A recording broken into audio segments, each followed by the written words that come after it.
In today's video, I'm going to show you how to download the Chrome app on your PC step by step using the official Google Chrome website.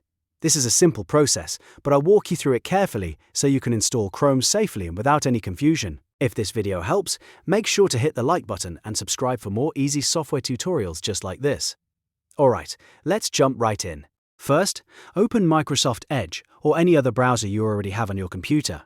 You can use Edge, Firefox, or whatever browser is installed right now, because we only need it to reach the official Chrome download page. Once your browser is open, go to the official Google Chrome website. You can type in the address bar www.google.co.in/intel/n_uk/chrome/index.html. Make sure you are on the official Google page so you get the real installer and avoid downloading anything unsafe from a third-party website. After the page loads, look for the Download Chrome button. This is the main button you need to start the process.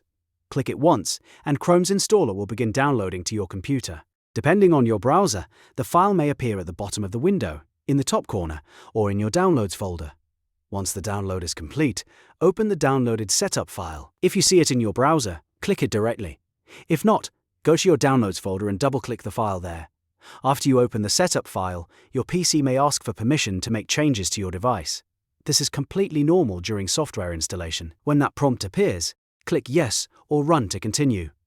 Your computer will then begin installing Chrome automatically.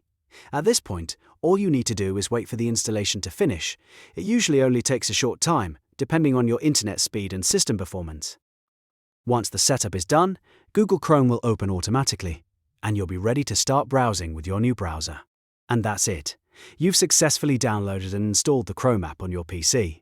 If this tutorial helped you out, don't forget to like this video and subscribe to the channel for more simple step-by-step guides. Thanks for watching, and I'll see you in the next one.